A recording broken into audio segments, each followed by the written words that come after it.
Kênh Thị Loan miền Tây xin kính chào cô chú, anh chị và các bạn. Chào mừng mọi người đã đến với kênh chia sẻ kinh nghiệm làm vườn. Video hôm nay mình xin chia sẻ đến với các bạn cách trồng dưa hấu trong chậu trên sân thượng đơn giản và hiệu quả nhất. Video hôm nay hơi dài nhưng đầy đủ và chi tiết. Để trồng được dưa hấu thì các bạn xem hết video giúp mình. Để ủng hộ mình thì các bạn nhớ nhấn đăng ký kênh miễn phí tại đây, để khi mình ra video mới thì các bạn là người đầu tiên xem video nha. Dưa hấu thì trồng được quanh năm, tuy nhiên mùa mưa dưa hấu rất là khó trồng, sâu bệnh nhiều, cho nên để trồng được dưa hấu một cách dễ dàng thì các bạn tránh mùa mưa ra nha. Còn lại các tháng trong năm thì mình có thể trồng dưa hấu được hết.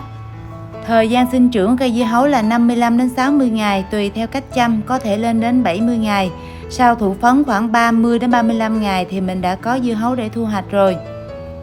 Giàn để cho dưa hấu bò lên thì mình làm vừa phải thôi, đừng có làm cao quá cũng đừng làm thấp quá. Giàn mà cao quá mình cắt tỉa cành mình thu hoạch rất là khó khăn.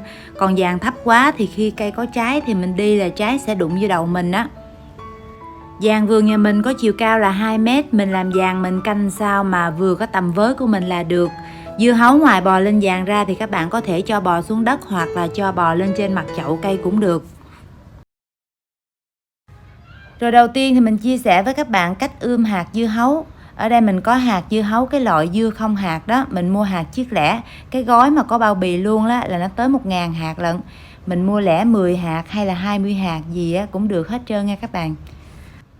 Rồi mình cho hạt vào trong chén nước để ngâm hạt, thì mình dùng đây là nước 2 sôi 3 lạnh. 2 chén nước sôi mình pha với 3 chén nước lạnh, mình trộn lại sẽ cho ra một hỗn hợp nước hơi nóng. Nước chỉ nóng hơn nước mình tắm một chút xíu thôi, chứ đừng có dùng nước nóng quá nha. Rồi mình để cái chén hạt giống ở đây mình ngâm khoảng 4 tiếng hoặc là ngâm qua đêm cũng được. Hạt giống sau khi mình ngâm được khoảng 4 tiếng hoặc là qua đêm rồi đó, nếu như bây giờ có giá thể trộn sẵn rồi á, thì mình cho hạt giống vào trong giá thể để ươm hạt luôn. Còn nếu như các bạn chưa trộn giá thể được á, thì các bạn có thể ươm trong khăn giấy y như mình cũng được. Mình lấy khoảng 5 lớp khăn giấy nè, rồi mình đổ hết hạt giống và nước vào trong cái lớp khăn giấy này, rồi mình cuộn lại. Rồi mình vắt bỏ bớt khoảng 80% nước, mình giữ lại khoảng 20% thôi, để cho cái khăn giấy nó có độ ẩm á, nó làm cho cái hạt mình dễ nảy mầm. Rồi giờ mình cho cục giấy ươm hạt này vào trong hộp, mình đậy nắp lại, đậy hở thôi nha, đừng có đậy kín quá hầm hư hạt giống. Rồi mình sẽ để cục giấy trong hộp này mình ươm khoảng 2 ngày. Tầm 2 ngày thì hạt giống dưa hấu của mình sẽ nảy mầm. Trong suốt quá trình ươm thì các bạn đừng có để cho cái cục giấy này nó bị khô nha. Nếu như thấy giấy nó gần khô á, thì mình sẽ búng một chút xíu nước vô để cho cái giấy nó ẩm trở lại. Nhưng nhớ là chỉ búng một chút xíu thôi, đừng có cho cái hộp này nó đọng nước ở trong đó nha. Hay là cái tờ giấy ươm nó đọng nước á, thì cái hạt giống mình rất dễ bị úng nha. Giờ đây là hạt giống dưa hấu sau khi mình ươm được gần 2 ngày, hạt giống nó vừa nhú mầm trắng vậy đó thì mình cho vào giá thể ươm được rồi. Mình đừng có để cho cái mầm nó dài quá đó, thì trong quá trình ươm nó rất là dễ bị đứt mầm ha. Rồi giờ mình sẽ cho tất cả hạt này vào giá thể để ươm. Những hạt chưa nảy mầm nè, mình cũng cho vào giá thể ươm luôn nha. Giá thể để ươm hạt thì mình sẽ sử dụng là 50% mụn dừa đã qua xử lý, cộng thêm 50% phân trùng quế. Mùn dừa và phân trùng quế thì các bạn dùng bất cứ loại nào cũng được, không nhất thiết phải dùng loại giống y như mình. Nhưng nhớ mùn dừa thì các bạn mua loại đã qua xử lý chát giúp mình.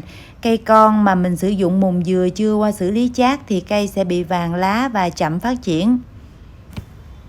Rồi để trộn giá thể thì mình cho vào đây là 50% mụn dừa đã qua xử lý chát, cộng thêm 50% phân trùng quế. Nếu như hôm nay nhà còn ít phân trùng quế quá thì các bạn có thể sử dụng là 70% mụn dừa cộng với 30% phân trùng quế cũng được luôn nha. Nhiều phân trùng quế một chút xíu thì cây của mình sẽ tốt hơn thôi. Rồi bây giờ mình sẽ trộn đều lên để cho mụn dừa và phân trùng quế được hòa quyện vào nhau. Sau khi trộn xong thì mình sẽ múc giá thể vào trong ly để ươm hạt. Ly để ươm hạt thì mình chọn loại có dung tích vừa phải, có đục lỗ thoát nước. Ly to quá thì rất là hao giá thể, còn ly nhỏ quá thì cây không có đủ giá thể để ăn. Hôm nay thì mình sử dụng đây là ly 105 x 80. Rồi bây giờ mình đã cho giá thể vào trong ly ươm. Bây giờ mình sẽ đục lỗ và tiến hành cho hạt vào trong giá thể. Một ly ươm như vậy thì mình chỉ cho 1 hạt thôi nha. Mình cho 2 hạt á, thì khi cây nó lớn á, cái chùm rễ nó sẽ dính vô nhau, rất là khó để tách ra. Sau khi mình cho hết hạt giống vào trong giá thể thì bây giờ mình sẽ lấp đất lại. Cuối cùng thì mình sẽ tưới nước để giữ ẩm cho hạt giống nhanh nảy mầm. Tưới nước xong rồi thì mình sẽ bưng hết những cái ly này vào trong chậu mình để, chứ mình không có ươm trực tiếp dưới đất như vậy. Vì dưới đất nó có độ ẩm đó thì rễ nó sẽ thò ra theo đường thoát nước này, nó mọc xuống dưới đất luôn. Lúc mình nhấc cái ly cây giống lên đó các bạn thì nó dính cái chùm rễ dưới đất đó, nó sẽ bị đứt rễ nha. Chậu để đựng ly ươm thì các bạn nhớ đục lỗ thoát nước, lỡ trời có mưa hoặc là mình tưới dư nước á, thì nước nó cũng không bị đọng lại trong chậu làm úng cái bộ rễ của cây con nha.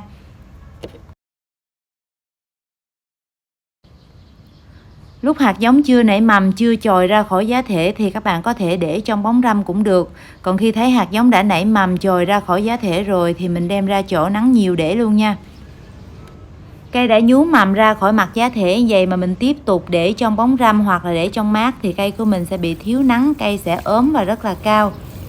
Rồi với những ngày nắng nhiều thì mỗi ngày mình sẽ tưới nước cho cây mầm một lần. Còn những ngày âm u không có nắng, thấy giá thể còn ẩm thì mình không cần phải tưới nữa nha. Trong suốt quá trình chăm sóc cây con thì mình chỉ cần tưới nước thôi, vì trong giá thể đã đầy đủ chất dinh dưỡng rồi. Nếu như bạn thấy cây hơi ốm thì khi mình trồng ra đất rồi đó, mình bón phân cho cây sau cũng được. Rồi khi mình thấy cây dưa hấu ra được khoảng 2 đến 3 lá thật như vậy rồi thì mình tiến hành trồng cây dưa hấu vào trong chậu lớn để cho cây đủ đất ăn nha. 2 lá thật là 2 lá phía trên đó các bạn, còn 2 lá phía dưới là 2 lá mầm nha. Ở đây mình có chuẩn bị chậu đất mà trước đó mình đã trồng rau rất nhiều vụ rồi. Bây giờ mình muốn dùng cái chậu đất này để trồng dưa thì trước tiên mình sẽ nhổ hết sạch sẽ cỏ dại và những tàn dư của vụ trước ra khỏi cái chậu đất này. Sau khi mà mình đã dọn sạch sẽ tàn dư và cỏ dại ra khỏi chậu rồi mà mình muốn dùng cỏ này nè để làm phân bón ngược lại cho cây thì các bạn phải ủ cho hoai mục và xử lý sạch mầm bệnh rồi mới bón cho cây được nha. Cây dưa là một loại cây khó tính, có bộ rễ nhạy cảm với nấm bệnh. Để hạn chế nấm bệnh cho cây dưa thì mình khuyên các bạn không nên cho rau củ quả tươi vào trong cái chậu đất trồng dưa. Lúc trộn đất cũng không cho vào, mà trong suốt quá trình trồng thì mình cũng không được dùng rau củ quả tươi để bón cho cây luôn nha. Nếu như các bạn dùng rác nhà bếp tươi chưa qua ủ hai mục cho vào cái chậu đất này để trộn chung luôn nè, hoặc là các bạn dùng rác nhà bếp tươi bón cho cây đang trồng, thì trong quá trình phân hủy của những loại rác nhà bếp này sẽ sinh ra một lượng nhiệt rất là lớn. Lượng nhiệt đó sẽ nóng lên làm ảnh hưởng tới bộ rễ và phát sinh nấm bệnh trong cái chậu cây rất là nhiều. Rồi bây giờ mình bắt đầu trộn đất tiếp nha. Đầu tiên thì mình cho vào trong chậu là 50% đất thịt hay còn gọi đất vườn, đất đã trồng cây rồi đó các bạn. Để cho cái chậu đất này được tơi xốp và giàu dinh dưỡng hơn thì 50% còn lại mình cho vào đây là mùng dừa đã qua xử lý. Tro trấu thì mình mua về sao dùng vậy, không cần phải xử lý gì hết. Cuối cùng thì mình thêm vào đây là phân bò đã ủ hoai mục và đã qua xử lý. Ngoài phân bò ra thì các bạn có thể thay thế bằng phân dê hoặc là phân trùng quế, phân thỏ, phân gà đều được nha các bạn. Rồi bây giờ thì mình trộn đều lên. Cách trộn đất cơ bản vậy đã xong rồi. Nếu như vườn nhà bạn có thêm rác nhà bếp ủ hoai mục nè, phân bánh dầu ủ hoai mục nè, hoặc là phân bã đậu ủ hoai mục thì các bạn cho thêm vào trong cái chậu đất này, trộn đều lên để cho cái chậu đất mình được giàu dinh dưỡng hơn nha. Rồi để xử lý đất cho sạch mầm bệnh thì mình sử dụng đây là vôi nung dạng bột. Mình hốt một nắm tay mình rắc vào trong chậu đất một lớp mỏng vừa phải, rồi mình sẽ trộn đều lên. Một chậu đất có dung tích khoảng 70 lít này thì mình cho vào đây là 2 nắm tay rưỡi vôi bột. Mình cho vào từ từ rồi mình trộn đều lên để vôi được hòa quyện vào trong đất. Vôi nung dạng bột này nó có tác dụng diệt khuẩn rất là cao. Ngoài tác dụng diệt khuẩn ra thì nó còn có tác dụng là hạ phèn và nâng cao pH trong đất. Nhưng mình dùng với liều lượng vừa phải thôi. Mình dùng ít quá thì nó không có tác dụng diệt khuẩn. Còn mình dùng nhiều quá thì nó sẽ làm cho đất bị chai.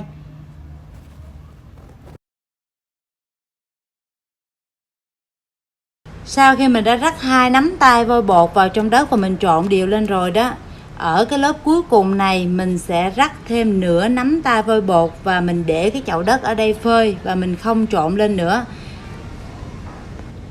Mình phơi đất ở đây nắng nhiều thì mình phơi khoảng 4-5 ngày, nắng ít thì mình phơi khoảng 7-8 ngày nha. Mình phơi cho đến khi nào chậu đất của mình nó khô trắng luôn là được.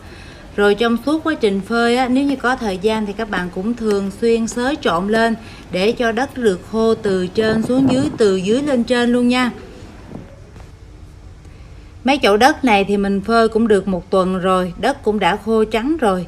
Trước khi trồng thì mình sẽ xới đất lên và mình tưới nước để cho vôi nó tỏa nhiệt bớt rồi mình trồng cây con vào nha. Mấy cái chậu đất này mình đã phơi được 1 tuần và đã khô trắng rồi, nhưng vì đêm qua trời mưa cho nên đất mình đã bị ẩm trở lại. Sau khi mình phơi đất xong đó mà gặp trời mưa như vậy thì mình không cần phải xới lên và tưới nước đâu. Vì đêm qua mưa nhiều đó, cái chậu đất mình nó cũng đã thấm nước và đã tỏa nhiệt hết rồi. Rồi sau khi phơi đất xong mà vườn không có mưa thì các bạn nhớ xới trộn lên và tưới nước để cho vôi trong đất được tỏa nhiệt hết trước khi trồng cây con vào nha. Rồi nếu như bạn nào trồng cây hoàn toàn bằng hữu cơ thì bây giờ các bạn có thể bắt đầu trồng cây vào trong cái chậu đất này là được rồi. Còn bạn nào mà muốn trồng cây theo phương pháp hữu cơ kết hợp với vô cơ thì các bạn cùng với mình làm thêm một bước nữa. Đó là mình sẽ thêm lân và NPK vào trong đất. Hôm nay thì mình sử dụng ở đây là Super Lân Lâm Thao. Phân lân này thì thường dùng để bón lót trước khi trồng cây nha các bạn. Rồi còn với NPK thì mình dùng loại có hàm lượng là 20, 20, 15. Số 20 đầu tiên là đạm, số 20 ở giữa là lân, còn số 15 cuối cùng là kali. Các bạn có thể thay thế bằng NPK 16, 16, 8 hoặc là NPK 15, 15, 15. Rồi bây giờ bắt đầu cho lân và NPK vào trong đất luôn nha. Một chậu có dung tích khoảng 70 lít này thì mình dùng khoảng gần nửa nắm tay lân. Rồi mình sẽ rắc đều lên mặt chậu và mình trộn đều lên. Lân và NPK rất quan trọng và cần thiết cho cây trồng. Lân giúp cây phát triển bộ rễ, hình thành mầm hoa, ra hoa đẻ nhánh. Đối với những loại cây ăn trái, nếu như các bạn muốn cây của mình có một thân tán to rộng, ra được nhiều hoa, đậu được nhiều trái, thì trước khi trồng cây vào trong chậu đất các bạn nhớ bón lót thêm phân lân và phân NPK nha. Phân lân là một loại phân khó tiêu cho nên trước khi mình trồng cây thì mình sẽ trộn phân lân vào trong đất để cho phân lân được hòa tan vào trong đất. Thì khi mình trồng cây vào thì bộ rễ sẽ dễ hấp thu hơn. Phân lân là một loại phân xay mịn, khi mình cho vào trong đất mình trộn đều lên, mình tưới nước thì phân lân sẽ được hòa tan vào trong đất. Khi mình trồng cây con vào thì cây con sẽ dễ hấp thu phân lân hơn. Còn với phân NPK là một loại phân dạng viên tan chậm thì mình sẽ không rắc đều khắp mặt chậu và trộn lên giống như là phân lân. Vì cái phân này nó không có tan nhanh như là phân lân. Mình tưới 5-10 lần thì cái phân này nó mới tan hết. Đây là một loại phân tan chậm, tan từ từ. Cho nên khi mình cho vào trong đất thì mình chỉ được rắc sát thành chậu thôi. Mình tránh không có cho cái bộ rễ của cây nó tiếp xúc trực tiếp với phân NPK nha. Nó sẽ làm cho cây bị sốc phân, làm chết cây nha các bạn. Sau khi mình cho phân NPK vào sát thành chậu rồi thì mình sẽ trộn lên để cho phân NPK được vùi vào trong đất thì phân sẽ dễ hòa tan hơn. Mình dùng phân lân và phân NPK bón lót vào trong đất như vậy là sau khi mình trồng cây con vào, trong khoảng thời gian đậu cây con, cây sẽ phát triển rất là mạnh mà không cần phải bón thêm bất cứ loại phân nào. Sau khi trộn phân vào trong đất xong rồi có cây con thì mình sẽ cho vào trồng luôn, còn chưa có cây con thì mình cứ để đó vài hôm sau trồng cũng được nha. Rồi bây giờ mình tiến hành trồng cây dưa hấu con vào luôn nè. Lúc trồng thì các bạn tránh phân NPK ra nha, chỗ nào rắc phân NPK thì mình không trồng cây chỗ đó. Một chậu có dung tích 70 lít này thì mình trồng vào đây là 2 cây dưa hấu, 3 cây thì mình thấy hơi nhiều, còn 1 cây thì mình thấy hơi ít, cho nên trồng 2 cây là vừa vặn nhất. Khi mình trồng cây dưa hấu con xuống đất lúc mình lấp đất lại thì cái mặt đất nó cao dưới cái lá mầm nha, tầm 1 lóng tay nữa thì đất chạm tới cái lá mầm là vừa nhất. Đừng có cho đất lấp luôn cái lá mầm nha các bạn. Rồi sau khi trồng xong thì mình sẽ tưới nước liền cho cây. Nếu như các bạn trồng cây buổi sáng thì mình sẽ lấy đồ che nắng cho cây 1 ngày. Còn nếu như các bạn trồng cây vào buổi chiều thì qua một đêm dài cây đã hồi phục và không cần phải che nắng gì nữa. Mình ươm cây trong ly lúc mình lấy cây con ra nó không có bị đứt rễ nên mình cũng không cần phải che nắng nhiều nha, chỉ cần che 1 ngày thôi. Và đây là những cây dưa hấu mình đã trồng ra chậu lớn được khoảng 2 ngày, cây bây giờ đã hồi phục hẳn không còn héo nữa cho nên không cần phải che đậy gì nữa nha các bạn. Ngày nào nắng nhiều thì mình sẽ tưới nước cho cây 1 lần vào buổi sáng, hạn chế tưới ban đêm. Độ ẩm cao sẽ phát sinh mầm bệnh rất là nhiều. Những ngày nào âm u không có nắng thấy đất còn độ ẩm thì mình cũng không cần phải tưới nước cho cây đâu. Cây lúc nào cũng ẩm ướt thì mầm bệnh sẽ phát sinh rất là nhiều nha. Rồi ở giai đoạn cây con này mình thấy cây phát triển tốt nè, cây lớn lên từng ngày thì mình không cần phải bón thêm phân cho cây nữa, vì lúc trộn đất thì mình đã cho phân vào trong đất rồi. Còn nếu lúc trộn đất các bạn không có cho phân vào trong đất, mình thấy cây chậm lớn, cây ốm quá đó, thì bây giờ mình chia sẻ với các bạn cách bón phân cho cây nhanh lớn nha. Rồi ở cái giai đoạn cây con này mình muốn cây nhanh lớn thì mình bón phân nào có hàm lượng đạm cao. Hôm nay mình sẽ sử dụng phân NPK có hàm lượng là 30-10-10. Số 30 đầu tiên là đạm, số 10 ở giữa là lân và số 10 cuối cùng là kali. Hàm lượng đạm cao lên đến 30 như vậy thì cái cây mình sẽ phát triển rất là nhanh. Cách pha phân NPK này thường thì vườn mình dùng nửa nắm tay phân pha với 20 lít nước. Mình ngâm cho tan rồi tưới cho cây. Nếu như các bạn dùng ít thì mình sẽ sử dụng 3 gam phân pha cho 2 lít nước nha. Khi dùng phân NPK thì các bạn phải pha cho đúng liều đúng lượng, không được pha thiếu cũng không được pha dư. Vì khi các bạn pha thiếu thì cây sẽ chậm phát triển, còn khi các bạn pha dư thì cây sẽ bị sốc phân và chết không có cứu kịp. Sốc phân ở mức độ nặng thì cây sẽ chết, còn sốc phân ở mức độ nhẹ cây không chết nhưng rễ cây đang bị yếu dần. Rồi phân NPK này thì khoảng 4 đến 7 ngày mình tưới cho cây một lần, cây ốm quá thì 4 ngày tưới một lần, còn cây phát triển tốt thì 7 ngày tưới một lần cũng được. Rồi ở giai đoạn cây con này nếu như các bạn không thích sử dụng phân NPK thì các bạn có thể thay thế bằng phân gà viên cũng được luôn, vì phân gà viên cái hàm lượng đạm cũng rất là cao, cũng giúp cho cây nhanh lớn luôn đó. Rồi ở cái giai đoạn cây con này ngoài bón phân cho cây nhanh lớn ra thì các bạn cũng phải phun phòng bệnh thường xuyên để bảo vệ cho cái bộ lá không bị sâu bệnh tấn công. Để phòng côn trùng hút chích cũng như là con bọ trĩ đó thì mình có sử dụng đây là thuốc Malot 50dc để phòng cho tất cả các loại côn trùng hút chích luôn, sâu xanh rầy rệp luôn nha các bạn. Trước khi pha thì các bạn nhớ lắc chai thuốc lên, một chai này có 100ml thuốc thì mình pha được 4 bình 18 lít. Khi pha thuốc để phòng và trị bệnh cho cây thì các bạn nhớ pha cho đúng liều đúng lượng để hiệu quả được cao hơn nha. Mình pha mà thiếu thuốc thì không có hiệu quả, mà mình pha dư thì cây rất là dễ bị cháy lá. Rồi giờ mình cho nước vào, nước để tưới cây và để pha thuốc thì mình dùng nước máy trực tiếp luôn nha. Trước khi phun thì các bạn nhớ lắc điều bình phun và mình điều chỉnh vòi phun sao cho cái giọt nước phun ra thì nó dạng phun sương thôi. Rồi khi phun thì các bạn nhớ tập trung vô ngọn non và mặt lá dưới, cuối cùng thì mình phun khắp cả cây luôn nha. Rồi để cho việc phòng bệnh được hiệu quả cao hơn thì tầm 7 đến 10 ngày mình sẽ phun phòng bệnh cho cây dưa hấu một lần.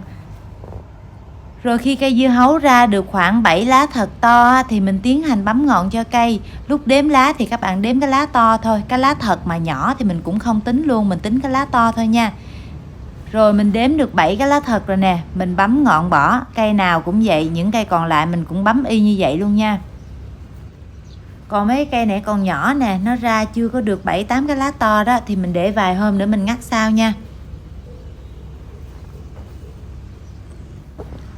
Sau khi mình bấm ngọn dưa hấu xong được khoảng 2-3 ngày thì chèo trên nách lá số 1, số 2 bắt đầu ra.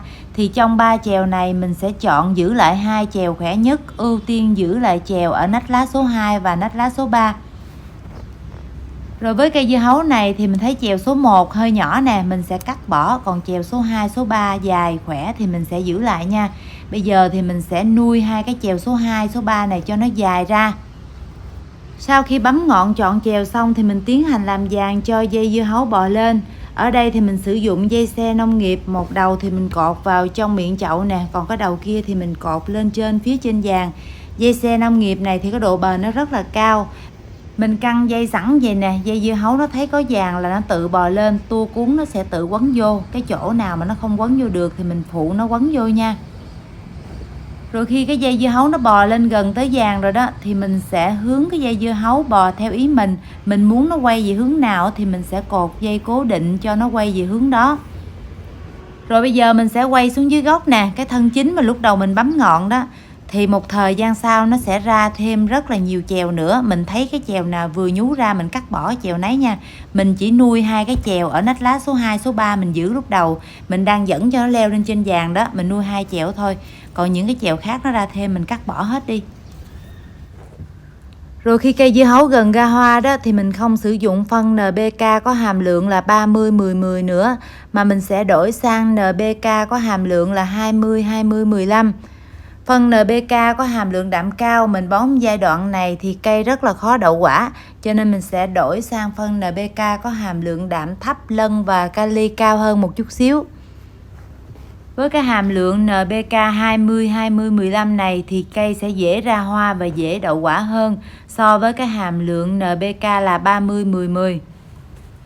Mình muốn cho cái dàn dưa hấu của mình sau này ra được nhiều hoa, đậu được nhiều quả và quả phải to đó, thì trước khi cho cây ra hoa mình phải chuẩn bị cho cây có một cái thân tán to rộng, có một cái bộ lá dày xanh mướt và cái lá phải to nha. Lá to mà phải dày xanh mướt mới được, chứ lá to mà lá mỏng thì cũng không được nha các bạn. Khi cái lá to thì cái diện tích tiếp xúc với ánh nắng mặt trời nó sẽ được nhiều hơn, từ đó nó sẽ quang hợp được nhiều dinh dưỡng hơn. Cho nên ngoài bón phân, phun phòng bệnh ra thì cái ánh nắng cũng rất là quan trọng luôn.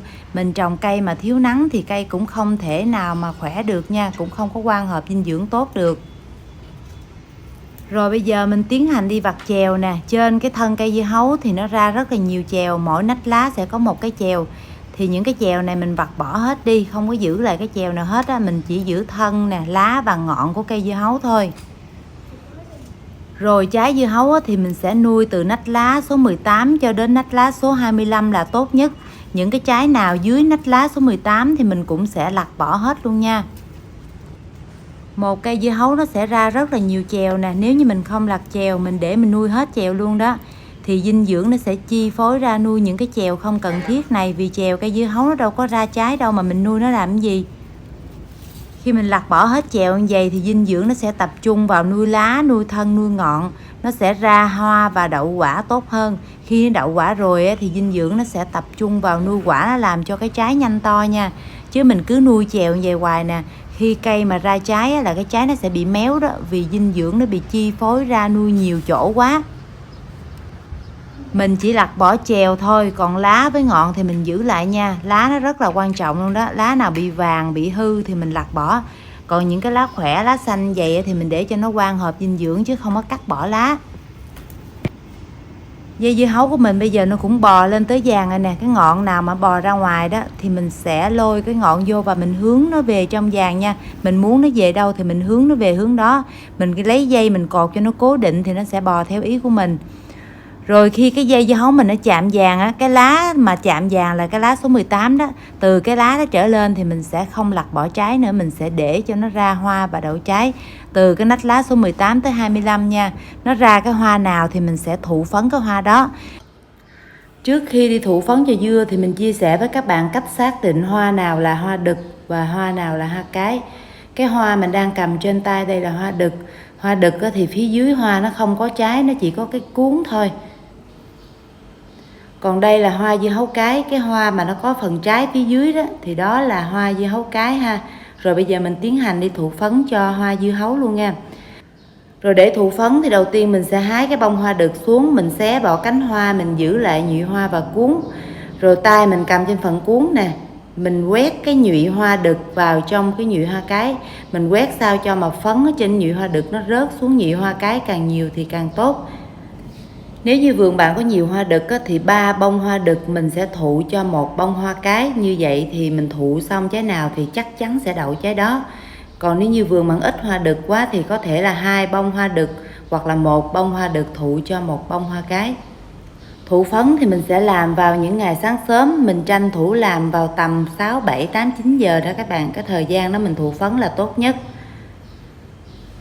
Và mình thụ phấn vào những ngày không có mưa thôi. Những ngày có mưa thì mình thụ phấn cũng sẽ không có tác dụng gì, vì nước mưa sẽ làm trôi hết phấn hoa. Rồi sau khi thụ phấn được khoảng 5-7 ngày thì trên cây dưa hấu của mình bây giờ cây nào cũng đậu được rất là nhiều trái rồi. Cây nào khỏe thì đậu được 4-5 trái, cây nào yếu thì cũng đậu được 1-2 trái. Thì bây giờ mình tiến hành chọn trái luôn nha. Để cho cái cây dưa hấu mình nó khỏe, nó nuôi được cái trái to thì một cây dưa hấu mình chỉ nên giữ lại 1 trái thôi. Mình chọn trái nào đẹp nhất, nằm trên chèo khỏe nhất mình giữ lại. Còn những cái trái xấu nè, bị méo nè, mình sẽ cắt bỏ hết đi. Mình giữ lại 1 trái trên 1 cây dưa hấu thôi nha các bạn. Một cây dưa hấu thì ban đầu mình có nuôi 2 chèo, thì trên 2 chèo đó chèo nào cũng có trái hết á, thì mình sẽ chọn trái đẹp nhất nằm trên chèo khỏe nhất. Còn cái chèo mà xấu hơn đó mình cắt bỏ hết trái đi. Rồi với cái dây dưa hấu này hiện tại thì mình thấy nó đậu được 3 quả nè. Thì trên 3 quả này mình xem quả nào to, tròn trịa, cái cuống nó mập, dài thì mình sẽ lấy cái quả đó. Chứ không phải cái quả to mà nó bị méo thì mình cũng không lấy nha các bạn. Như cái quả này nè, nó to mà nó bị méo một bên nè thì mình cũng sẽ cắt bỏ. Rồi với cái dây dưa hấu này thì mình sẽ chọn cái trái to nhất, còn hai cái trái nhỏ kia thì mình sẽ cắt bỏ. Vì cái trái to này nè, mình thấy nó tròn trịa đẹp mà cái cuống của nó cũng to, mập và dài nữa. Cái chèo để nuôi cái trái này mình thấy nó cũng to, khỏe và cái bộ lá nó cũng tốt. Cái ngọn non nó đang vươn dài rất là khỏe luôn nè. Thì mình sẽ giữ lại những cái trái mà đạt tiêu chuẩn như vậy nha. Còn hai cái trái nhỏ này nó cũng đẹp luôn nè. Cái phần cuống đó các bạn thấy không, nó cũng to, dài và mập. Cái trái nó cũng tròn trịa. Nhưng mình phải cắt bỏ đi để dinh dưỡng tập trung vào nuôi cái trái lớn. Rồi trên cây mà nó có những cái trái tròn trịa đẹp mà cái phần cuống nó bị cong, không có được thẳng thì mình cũng cắt bỏ luôn nha. Nhưng với điều kiện là trên cây có nhiều trái thì mình mới cắt bỏ. Còn trên cây nó chỉ có một trái thôi thì cuống cong hay là bị méo gì mình cũng phải giữ lại hết á.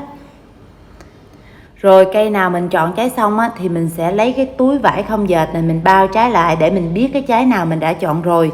Và cái túi vải không dệt này nó có tác dụng là phòng ruồi vàng hút chích cái trái dưa hấu của mình ha. Rồi nếu như trường hợp mà trên cây dưa hấu nhà bạn nó chỉ đậu một trái thôi mà cái trái nó bị méo đó, thì nếu như mình thấy cái trái nó méo ít á, thì mình có thể bón phân cho cái trái nó đầy ra. Như cái trái này nó méo ít nè thì mình bón phân cái trái này nó có thể no tròn được nha. Còn như cái trái mà nó bị méo nhiều quá đó các bạn, thì mình xem coi cái cây nó còn khỏe hay là không. Nếu như cái cây nó còn khỏe, nó còn sức ra trái nữa thì mình sẽ cắt bỏ cái trái bị méo nhiều này đi. Khi cây nó ra trái mới thì mình sẽ thụ phấn và mình nuôi cái trái mới. Còn như mà trên cây mà thấy cái cây nó còi cọc quá, nó không còn sức để ra trái nữa thì cái trái nó có méo nhiều méo ít gì mình cũng phải giữ lại. Chứ mình cắt bỏ đi thì cái cây đó không còn một trái nào nữa hết. Vườn mình hiện tại thì nó có rất là nhiều trái bị méo như vậy. Nguyên nhân là do một dây dưa hấu mình đã nuôi phía trong một trái to rồi. Những cái trái này nó mọc ra thêm nè, mà mình không có thời gian đó nên mình chưa có cắt bỏ. Bây giờ mình sẽ cắt bỏ hết những cái trái méo này để tập trung dinh dưỡng mình nuôi những trái tròn trịa đẹp phía trong nha. Cái trái nào mình chọn xong rồi thì mình phải lấy túi vải mình bao lại liền. Như trái này nè, mình không có chọn, mình không có bao lại nên ruồi vàng nó chích rồi nè, nó chích một lỗ tròn tròn rồi đó. Như trái này là đã bị hư rồi đó. Rồi sau khi mình đã chọn trái xong thì từ cái trái mình đã chọn nè, mình đếm hướng về phần ngọn thêm 4 lá nữa mình sẽ cắt bỏ phần ngọn luôn. Đó, từ cái trái mình đếm ra thêm 4 lá nữa nè. Rồi ngay chỗ này nè, mình sẽ cắt bỏ luôn nha, mình không có nuôi ngọn nữa. Để dinh dưỡng nó dồn lại, nó nuôi cho cái trái nó lớn nhanh. Bây giờ mà mình cứ nuôi cái ngọn hoài thì cái trái nó không có lớn, nó sẽ bị méo nha các bạn. Trái nào cũng vậy hết, từ trái mình đã chọn này mình đếm hướng ở phần ngọn thêm 4 lá nữa mình cắt bỏ ngọn luôn. Ở phía ngoài ngọn này nó dễ quay nên mình quay cho các bạn xem. Chứ ở trên kia cái chỗ mình chọn trái thì nó cao quá khó quay. Chứ mấy cái trái này một chút xíu nữa mình cũng cắt bỏ ha. Vì những cái trái này là trái ngọn nó bị méo á. Ở phía trong vàng thì mình đã chọn trái và đang nuôi trái phía trong đó rồi. Những cái trái mình đã chọn thì mình đã dùng túi vải không dệt mình bao lại rồi. Sau khi mình đã chọn trái và cắt bỏ ngọn xong á, thì công việc tiếp theo mình cần làm là dọn dẹp sạch sẽ những cái lá già, lá hư phía dưới gốc. Dưới gốc mình nó có ra thêm những cái ngọn non mới á, thì mình cũng cắt bỏ luôn để dinh dưỡng tập trung nuôi những cái trái phía trên. Rồi sau khi cắt tỉa lá già, lá hư xong á, thì mình tiến hành phun phòng bệnh cho cây và bón phân cho cây. Sau thụ phấn 15 đến 20 ngày thì cái trái nó lớn rất là nhanh, mình tranh thủ bón phân trong cái thời gian đó. Chứ sau 20 ngày cái trái nó rơi vào cái giai đoạn hoàn thiện rồi đó, mình bón phân thì cũng không có tác dụng làm cho trái lớn nhanh. Cho nên mình tranh thủ bón trong khoảng thời gian 15 đến 20 ngày sau thụ phấn nha. Rồi hôm nay thì mình sẽ dùng phân bã đậu do nhà mình tự ủ để bón cho cây nè. Phân bã đậu này thì cái hàm lượng đạm nó rất là cao, nó cũng giúp cho trái nhanh lớn nữa đó. Cách ủ phân bã đậu này thì mình cũng đã có video chia sẻ rồi. Bạn nào quan tâm thì mình sẽ để dưới phần mô tả xem lại giúp mình nha. Để bón dưới gốc cho cây, ngoài phân bã đậu ra thì các bạn có thể thay thế bằng phân bánh dầu nè, phân bò, phân gà, phân trùng quế, phân thỏ, phân dê đều được nha. Phân rác nhà bếp cũng được luôn. Phân nào để bón cho cây dưa hấu thì các bạn phải ủ hoai mục và phải xử lý sạch mầm bệnh rồi mình đem bón cho cây được nha. Sau khi mình bón phân bã đậu cho cây xong thì mình sẽ pha phân NPK 30-10-10 mình tưới cho cây 4-5 ngày mình sẽ tưới cho cây một lần để cho cái trái nó nhanh lớn. Rồi ở cái giai đoạn này nếu như các bạn không muốn dùng phân NPK thì các bạn có thể dùng hoàn toàn bằng phân hữu cơ cũng được nha. Nhưng nhớ bón thêm phân gà viên để cho cái trái nó nhanh lớn. Rồi sau khi thụ phấn được 15 ngày thì mình sẽ không dùng phân NPK nữa và mình cũng không phun phòng bệnh cho cây luôn. Ở cái giai đoạn này mình chỉ cho cây ăn phân chuồng thôi. Mình sẽ cách ly hoàn toàn với phân NPK và thuốc nha. Sau 20 ngày thụ phấn thì trái dưa hấu của mình bây giờ đã lớn hoàn thiện, chuẩn bị bước sang giai đoạn tạo ngọt. Giai đoạn này thì ruột trái dưa hấu đã chuyển sang màu đỏ nhạt rồi. Mình muốn cho trái dưa hấu mình có màu đỏ đậm nè, có vị ngọt đậm đà thì mình sẽ bón thêm phân kali. Khi mình dùng bất cứ loại phân nào có hàm lượng đạm cao để thúc cho trái dưa nhanh lớn thì mình cũng phải dùng thêm một ít lân và kali. Nhiệm vụ của đạm sẽ giúp cho trái dưa nhanh lớn, còn lân sẽ giúp cho bộ rễ khỏe. Khi bộ rễ khỏe rồi thì quá trình vận chuyển dinh dưỡng từ dưới lên nuôi trái sẽ diễn ra dễ dàng hơn. Khi mình dùng phân đạm với hàm lượng quá cao mà mình không dùng thêm kali thì trái dưa hấu mình rất là dễ bị nứt. Vì tác dụng của kali nó làm cho cái bộ vỏ bên ngoài của trái dưa hấu được rắn chắc. Và kali nó cũng có tác dụng làm cho trái dưa hấu của mình có màu sắc đẹp nè, có mùi vị đậm đà, ngon ngọt. Ngoài ra kali cũng làm cho cứng cây, chắc lá. Cái lá mà nó chắc khỏe như vậy thì con sâu bệnh nó cũng ít tới hơn so với những cái lá mà bón phân đạm nhiều, nó non mơn mởn đó các bạn, thì sâu nó sẽ tới rất là nhiều nha, nó tới nó ăn lá non đó. Sau thụ phấn 20 ngày thì mình sẽ cách ly hoàn toàn phân NPK và thuốc. Ở giai đoạn này từ đây cho đến ngày thu hoạch mình chỉ sử dụng phân chuồng thôi. Hôm nay thì mình sẽ sử dụng phân dơi để bón cho cây. Một chậu có dung tích khoảng 70 lít này thì mình dùng khoảng một nắm tay phân dơi được rồi. Sau khi rắc phân dơi vào chậu xong thì mình sẽ cho lên trên lớp phân dơi là một lớp đất mỏng. Rồi tầm 5 ngày đến 1 tuần thì mình sẽ bón phân dơi một lần. Mình bón cho đến khi nào trái dưa hấu gần chín thì thôi. Sau khi bón phân dơi xong thì mình sẽ tưới nước cho cây. Ở cái giai đoạn mà sau thụ phấn đó, mình muốn trái dưa nó nhanh lớn thì mình không có được để cho cây bị thiếu nước nha. Mỗi ngày mình sẽ tưới nước cho cây một lần. Khi nào mình thấy đất gần khô thì mình lo mình tưới nước đi, hạn chế tưới đêm. Mình tưới nước một lần buổi sáng thì cả một ngày hôm đó cây đã đủ nước ăn rồi, không cần phải tưới thêm nha. Cái chậu đất lúc nào cũng ẩm ướt thì cây rất là dễ bị phát sinh nấm bệnh. Còn cái chậu cây nào mới tưới buổi sáng mà buổi trưa đã khô, buổi chiều cây đã héo rồi thì các bạn phải thêm đất vô nha. Thêm đất vô để cho cây đủ đất ăn, như vậy là đất ít quá rồi đó. Đất ít quá nó không giữ được cái độ ẩm ở trong đất nó không có đủ nước để cho cây hút đâu. Ở dưới gốc có chèo nhánh nó cứ ra liên tục vậy nè. Vài ngày thì mình sẽ cắt một lần nha. Mình cắt như vậy để dinh dưỡng nó tập trung, nó nuôi cái trái phía trên chứ mình nuôi những cái chèo không cần thiết này thì cái trái phía trên nó bị chi phối dinh dưỡng. Rồi sau thụ phấn được khoảng 30 đến 35 ngày thì trái dưa hấu của mình đã chín rồi. Nếu như các bạn không nhớ ngày thụ phấn thì các bạn xem cái phần tua cuống phía trên. Tính từ cái cuống trái hướng ra phần ngọn có 2 đến 3 cái tua cuống nó bị héo và nó vàng rồi đó thì trái dưa hấu của mình đã chín rồi nha các bạn. Nó héo, nó vàng, nó gần khô lại như vậy nè là trái dưa hấu mình đã chín rồi đó.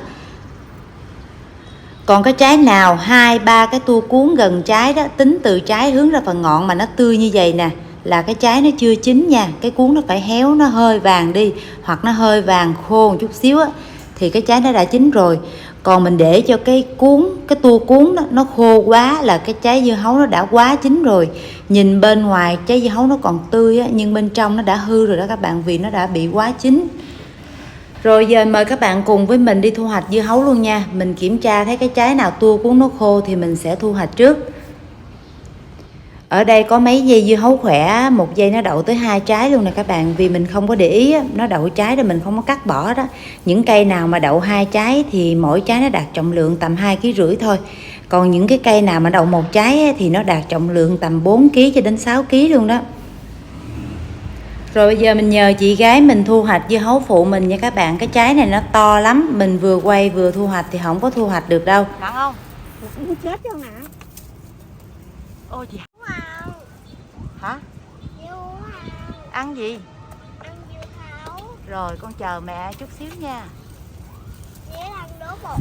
Đây là lần thứ 3 mình trồng dưa hấu trên vườn sân thượng nhà mình. Mình thấy đây là một giống dưa hấu rất đáng để trồng, dễ chăm mà cái cây cũng kháng bệnh tốt nữa, ít sâu bệnh lắm.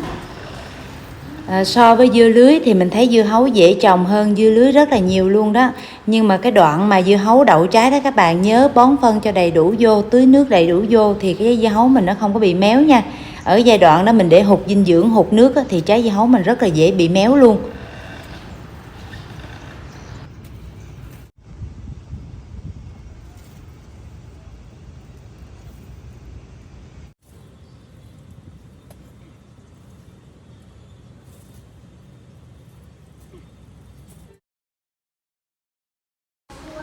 Còn đây là những trái dưa hấu ngọn, những cái cây mình đã thu hoạch trái rồi đó. Cái cây nó còn khỏe, nó ra trái thêm nè. Một cây nó ra thêm được 1-2 trái nữa. Mình thấy nó tròn trịa đẹp nên mình để luôn. Tí hon, dưa hấu tí hon.